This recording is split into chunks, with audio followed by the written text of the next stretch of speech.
you, Senior Airman Urrutia. So to further explain our solution and its implementation, I will go into detail into regards to the process of solving one's substance abuse addiction. The first step of the process, as stated before, is to discover the root of the problem, which is the chemical dependency which the person suffers from, aka alcohol, drugs, or even both. We also need to identify any withdrawal symptoms that may be occurring. These could be lack of sleep, decreased appetite, vomiting, cold flashes, and much more. The group then formulated different methods which we could attempt to help with the Air Force with this Air Force-wide problem, and we're able to come up with our best possible solution, the encephalin process. To further explain our process, I will go into minor detail as to how it will work.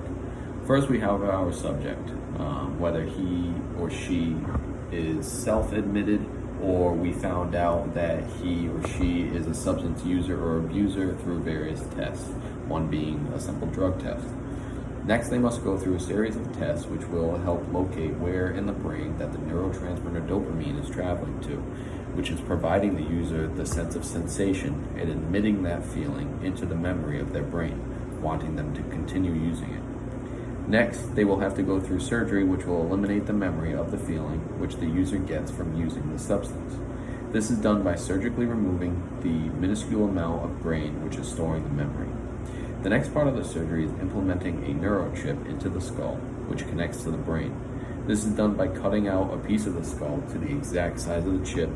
This way the chip will fit flush into the skull and it will be like nothing was ever removed or added. Next, there are microscopic electrode threads which connect from the chip to the brain.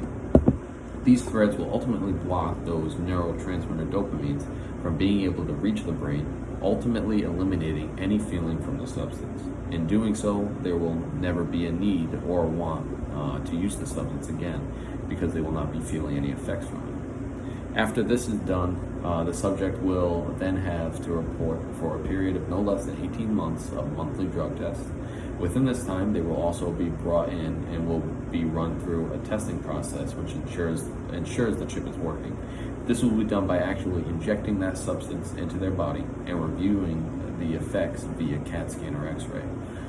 This will allow us to view those neurotransmitters moving through the body and up towards the brain.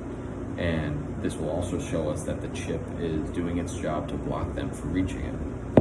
Another tool that we will be implementing is that the person will have to go through a mandatory 6 months of psychodynamic therapy, which will further help to look at some of the possible root causes, for example, PTSD, and help them to cope with those.